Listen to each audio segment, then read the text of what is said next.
আসসালামু আলাইকুম সুপ্রিয় অষ্টম শ্রেণীর শিক্ষার্থীরা।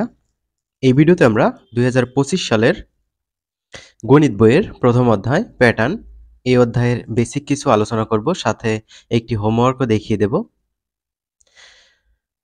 তো এই অধ্যায় শেষে আমরা কি কি শিখতে পারবো বা শিক্ষার্থীরা কি কি জানতে পারবে এগুলো এখানে দেয়া আছে, এগুলো তোমরা দেখে নিও। আমি ১.১ প্যাটার্ন এখান থেকে আলোচনা শুরু করি। বলা হয়েছে নিচের প্রথম চিত্রের টাইলসগুলো লক্ষ্য করি। এই চিত্রের কথা বলা হচ্ছে। এগুলো একটি প্যাটার্নে সাজানো হয়েছে। এখানে প্রতিটি আড়াআড়ি টাইলসের পাশের টাইলসটি লম্বালম্বিভাবে সাজানো। তো এই টাইলসটি আড়াআড়িভাবে সাজানো, এটা হচ্ছে লম্বালম্বিভাবে সাজানো। এইটা আড়াআড়ি, এইটা লম্বালম্বি।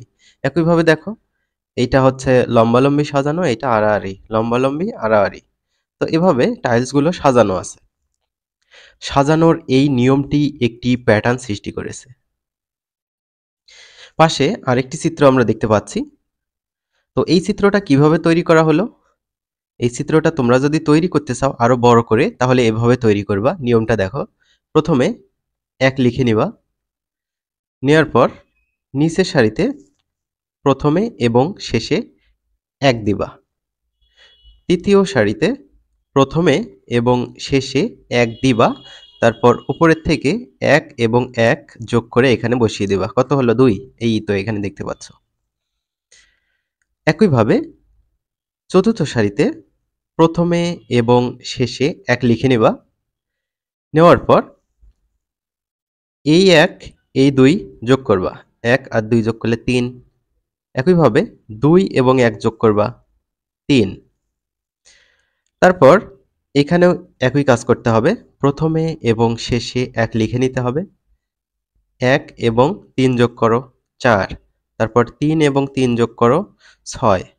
৩ আর ১ যোগ করো, ৪। তারপর আরো যদি সাজাতে চাও এভাবে, প্রথমে এবং শেষে একটি করে ১ দিতে হবে। দেওয়ার পর ১ এবং ৪ যোগ করো, ৫ হবে। তারপর ৪ এবং ৬ যোগ করো, ১০ হবে। তারপর ৬ এবং ৪ যোগ করো, ১০ হবে, এখানে লিখছি। তারপর ৪ এবং ১ যোগ করো, ৫ হবে। তারপর আরো যদি তুমি বানাতে চাও এভাবে, তাহলে প্রথমে এবং শেষে একটি করে ১ লিখে নিবা, নেওয়ার পর ১ এবং ৫ যোগ করবা, ৬ হবে। তারপর ৫ আর ১০ যোগ করো, ১৫। তারপর ১০ এবং ১০ যোগ করো, ২০ হয়। তো ২০ এখানে লিখে নিলাম। তারপর ১০ আর ৫ যোগ করো, ১০ আর ৫ ১৫ হয়। ৫ এবং ১ যোগ করো, ৬ হয়। তো এইভাবে তোমরা সাজাতে পারো। এখানে দেখো, এগুলো যোগ করো, ১ হবে। এগুলো যোগ করো, ১ এবং ১ যোগ করলে ২ হবে। এগুলো সবগুলো যোগ করো, এই তো ১, ২ আর ১ যোগ করো, ৪ হবে। তারপর এগুলো যদি সবগুলো যোগ করো, ৩ ৩ ৬, ৭, ৮ হবে। তারপর এগুলো যদি সবগুলো আ যোগ করো, আ ১৬ হবে। এগুলো সবগুলো যোগ করলে কত পাবা? ১, ৫, ১০, ১০, ৫, ১০ আর ১০ ২০, ৩০, ৩২। তারপর এগুলো যদি সবগুলো যোগ করো, ৬৪ পাবা। এখানে একটা প্যাটার্ন সৃষ্টি হয়েছে। প্যাটার্নটা হলো দেখো, ১ এর ডাবল হচ্ছে ২, ২ এর ডাবল হচ্ছে ৪, ৪ এর ডাবল ৮, তারপর ৮ এর ডাবল ১৬, ১৬ এর ডাবল হচ্ছে ৩২, ৩২ এর ডাবল হচ্ছে ৬৪। অর্থাৎ এখানে ২ এর পাওয়ার হচ্ছে ০, কোনো কিছুর পাওয়ার ০ হলে সেটা মানে হচ্ছে ১। কোনো কিছুটা অবশ্যই ০ হওয়া যাবে না। এখানে ২ এর পাওয়ার হচ্ছে ১, এখানে হচ্ছে ২ এর পাওয়ার হচ্ছে ২, অর্থাৎ ২ দুগুণে ৪, ২ এর পাওয়ার ৩, অর্থাৎ ২ ৩ বার গুণ করো ৮ হবে। তারপর এখানে ২ এর পাওয়ার হচ্ছে কত দিবা? ৪, এখানে ২ এর পাওয়ার ৫, এখানে ২ এর পাওয়ার হচ্ছে ৬। খুব সুন্দর একটা আমরা প্যাটার্ন এখানে দেখলাম। এবার পরবর্তী কাজে যাব। তারপর এখানে দেখো ১, ৪, ৭, ১০, ১৩ এভাবে দেওয়া আছে। তো এখানে একটা জিনিস খেয়াল করো, ১ আর ৪ এর মধ্যে পার্থক্য হচ্ছে ৩। তারপর ৭ আর ৪ এর মধ্যে পার্থক্য হচ্ছে ৩। ৭ এবং ১০ এর মধ্যে পার্থক্য ৩। ১০ এবং ১৩ এর মধ্যে পার্থক্য হচ্ছে ৩। তাহলে দেখো, যেকোনো একটা পদের সাথে এই পার্থক্যটা যোগ করলে পরের পদ পাওয়া যায়। এই ১ এর সাথে ৩ যোগ করো ৪, ৪ এর সাথে ৩ যোগ করো ৭, ৭ এর সাথে ৩ যোগ করো ১০, ১০ এর সাথে ৩ যোগ করো ১৩। এভাবে এইখানে কি বসবে? এখানে বসবে এইটাই বসবে, এই যে ১৩ র সাথে পার্থক্যটা যোগ করতে হবে। ১৩, ১৪, ১৫, ১৬। তাহলে এখানে কি বসবে? ১৬। এভাবে বাড়তে থাকবে। তো আরো একটা প্যাটার্নের উদাহরণ দেওয়া আছে দেখো। ২ এর ডাবল ৪, ৪ এর ডাবল ৮, ৮ এর ডাবল ১৬, ১৬ এর ডাবল ৩২, ৩২ এর ডাবল ৬৪ এভাবে। আমরা প্রথমে যেটা পিরামিডটা দেখলাম সেটা। এবার দেখো মৌলিক সংখ্যা নির্ণয়। আমরা জানি ১ এর চেয়ে বড় যেসব সংখ্যার ১ ও সংখ্যাটি ছাড়া অন্য কোনো গুণনীয়ক নেই সেগুলো মৌলিক সংখ্যা। ইরাটোস্থেনিস ছাঁকনির সাহায্যে সহজেই মৌলিক সংখ্যা নির্ণয় করা যায়। এটা তোমাদের নৈবেত্তিক আসবে যে সহজেই মৌলিক সংখ্যা নির্ণয় করা যায় কিভাবে? অপশনে থাকবে ইরাটোস্থেনিস, তো এটা দিয়ে দিবা। এখানে বলা হয়েছে ১ থেকে ১০০ পর্যন্ত স্বাভাবিক সংখ্যাগুলো একটি চার্টে লিখি। এবার সবচেয়ে ছোট মৌলিক সংখ্যা ২ চিহ্নিত করি এবং এর গুণিতকগুলো কেটে দেই। এরপর ক্রমান্বয়ে ৩, ৫, ৭ ইত্যাদি মৌলিক সংখ্যার গুণিতকগুলো কেটে দেই।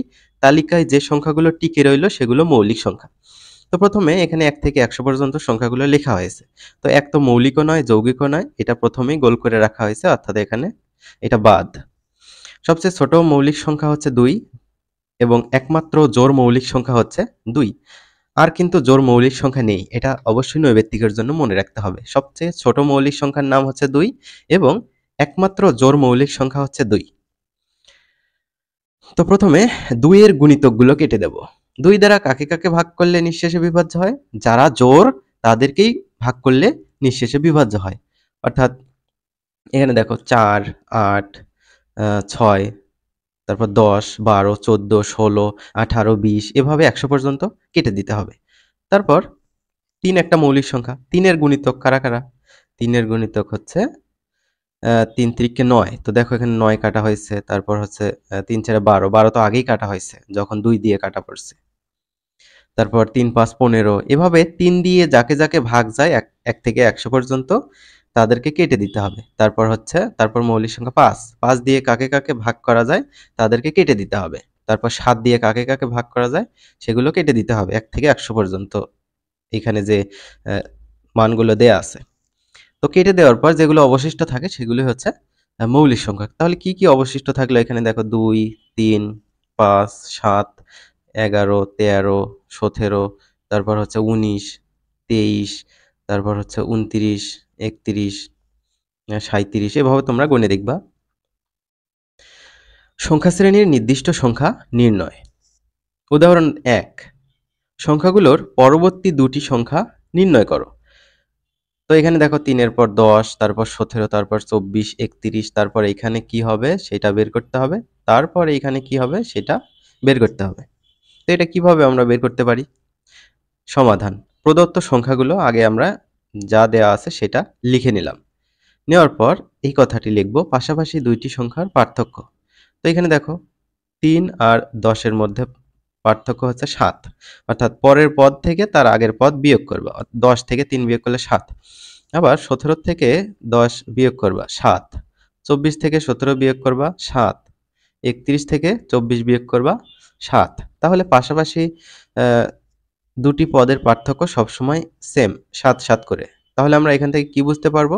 যেকোনো একটা পদের সাথে ৭ যোগ করলে তার পরের পদ অনায়াসই আমরা পেয়ে যাব। দেখো ৩ এর সাথে ৭ যোগ করো ১০ পাবা, ১০ এর সাথে ৭ যোগ করো ১৭ পাবা, ১৭ এর সাথে ৭ যোগ করো ২৪ পাবা, ২৪ এর সাথে ৭ যোগ করলে ৩১ পাবা।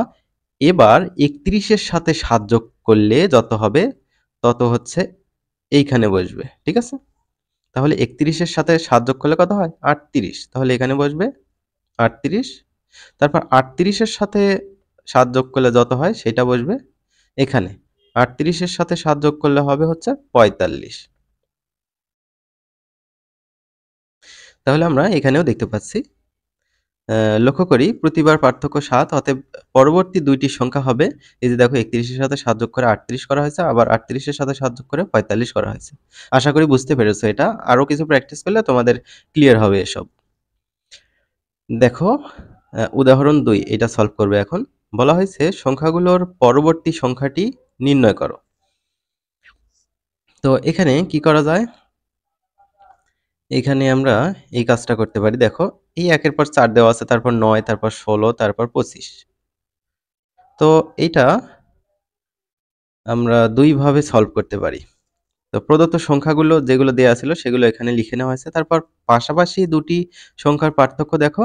এই যে ৪ থেকে ১ বিয়োগ করো ৩, আবার ৯ থেকে ৪ বিয়োগ করো ৫, ১৬ থেকে ৯ বিয়োগ করো ৭, ২৫ থেকে ১৬ বিয়োগ করো ৯। এবার কিন্তু পার্থক্যগুলো সমান না। কিন্তু পার্থক্যগুলো ২ ২ করে বাড়তেছে দেখো। ৩ এর পর ৫, ৫ এর পর ৭, ৭ এর পর ৯। তার মানে এইখানে কত হবে? এই জায়গায় হবে ১১, তাই না? এটা আমরা বুঝতে পারলাম। তাহলে এই যে ১ এর সাথে প্রথম পার্থক্যটা যোগ করো, ৩ যোগ করো, ৪ হবে। ৪ এর সাথে পরের পার্থক্য ৫ যোগ করো, ৯ হলো। ৯ এর সাথে তারপরের পার্থক্য ৭ যোগ করো, ১৬ হলো। ১৬ র সাথে অ্যা তারপরের পার্থক্য এই যে ৯ যোগ করো, ২৫ হবে। এবার ২৫ এর সাথে তারপরের পার্থক্য কি হবে? ১১ হবে। ২৫ এর সাথে ১১ যোগ করলে হবে ৩৬। তাহলে এখানে কি বসবে? ৩৬। তারপরে পার্থক্য কি হবে? ৯, ১০, ১১, ১২, ১৩ হবে। তাহলে ৩৬ এর সাথে আমরা কি যোগ করব এবার? ১৩ যোগ করব। তাহলে আমরা কি পেয়ে যাব? এইখানে যেটা বসবে সেটা বের হয়ে যাবে। এভাবে আমরা বের করতে পারি। তারপর এভাবে আমরা এই কাজটা করতে পারি। ১ এর উপর স্কোয়ার দিলে কিন্তু ১ হয়। তারপর ২ এর উপর স্কোয়ার দিলে কিন্তু ৪ হয়। ৩ এর উপর স্কোয়ার দিলে কিন্তু ৩ তিরিকে ৯ হয়। ৪ এর উপর স্কোয়ার দিলে ৪ ৪ এ ১৬। ৫ এর উপর স্কোয়ার দিলে ৫ ৫ ২৫। এগুলো কিন্তু আমরা দেখতে পাচ্ছি যে স্বাভাবিক সংখ্যার বর্গ এভাবে বাড়তেছে। তাহলে এখানে কি বসবে? ৫ এর পর কি? ৬। এখানে হবে ৩৬, তাই না? এই তো দেখো, এখানে যেমন ৩৬ বের হইছে। তারপর এখানে কি হবে? ৭ স্কোয়ার মানে ৭ ৭ ৪৯। এভাবে তোমরা এটা বের করতে পারো। উদাহরণ ৩, সংখ্যাগুলোর পরবর্তী সংখ্যাটি নির্ণয় করো। সংখ্যাগুলোর পরবর্তী সংখ্যা আমাদের নির্ণয় করতে বলছে। তো সমাধান, প্রদত্ত সংখ্যাগুলো এখানে যেগুলো দেয়া ছিল সেগুলো আমরা লিখে নিলাম। পাশাপাশি ২টি সংখ্যার এবার পার্থক্য না বের করে এবার যোগফল বের করা হয়েছে। এখানে তোমাদের একটু খেয়াল করতে হবে। দেখো, ৫ আর ১ যোগ করলে ৬, তারপর ৫ আর ৬ যোগ করলে ১১, ৬ আর ১১ যোগ করলে ১৭, ১১ এবং ১৭ যোগ করলে ২৮, ১৭ এবং ২৮ যোগ করলে ৪৫। প্রদত্ত সংখ্যাগুলো একটি প্যাটার্নে লেখা হয়েছে। পরপর দুটি সংখ্যার যোগফল পূর্ববর্তী সংখ্যাটির সমান। এটা কি হচ্ছে তোমরা একটু দেখো। ৫ আর ১ যোগ করো ৬, আবার ৫ আর ৬ যোগ করো ১১, আবার ৬ আর ১১ যোগ করো ১৭। এবার ১১ এবং ১৭ যোগ করো ২৮। তাহলে এই যে ২৮ আর ১৭ যোগ করলে যত হবে সেটা এখানে বসবে নিশ্চয়। ঠিক আছে? এই তো দেখো, ২৮ আর ১৭ যোগ করলে ৪৫। সেটা এই তো এখানে বসবে। এবার একটা কাজ দেখা যাচ্ছে এখানে। এখানে একটা এমসিকিউ তোমরা পড়ে রাখতে পারো, কাজে লাগবে। দেখো, ০, ১, ১, ২, ৩, ৫, ৮, ১৩, ২১, ৩৪। কি পড়লাম? বুঝলে না, তাই তো? সংখ্যাগুলোকে ফিবোনাকি সংখ্যা বলা হয় বা ফিবোনাচ্চি সংখ্যা বলা হয়। সংখ্যাগুলোতে কি কোনো প্যাটার্ন দেখতে পাও? এখানে প্যাটার্ন কিন্তু অবশ্যই আছে। প্যাটার্নটা কি সেটা আমি তোমাদের বলে দিই। এই প্যাটার্নের ০ এবং ১ এটা মাস্ট লিখতে হবে। লেখার পর এই যে দেখো, ০ আর ১ যোগ করলে ১ হয়। আবার ১ এবং ১ যোগ করলে কত হয়? ২। আবার ১ আর ২ যোগ করলে ৩, আগেরটার মতো। যেকোনো দুটো পদ যোগ করলে তার পরের পদ পাওয়া যাচ্ছে।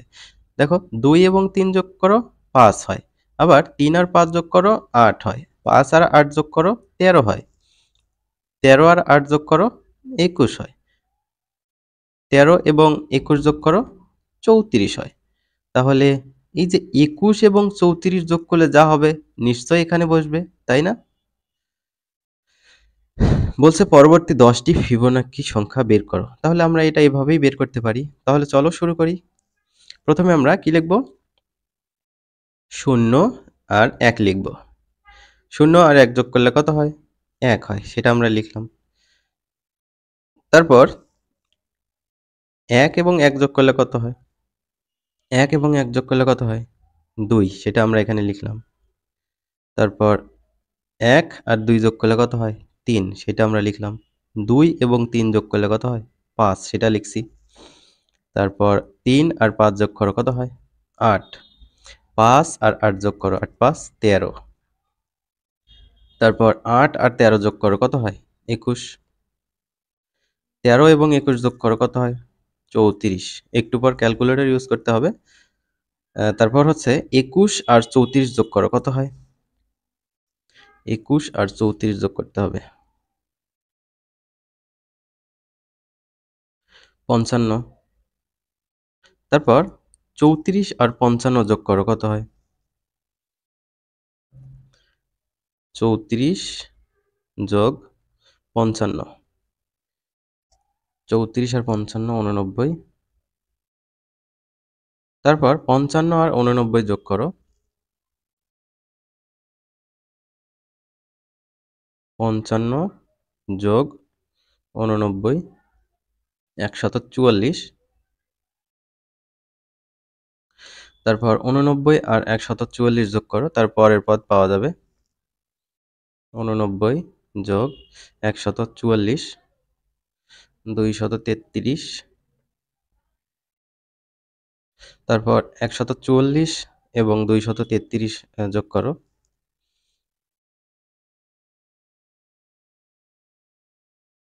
377।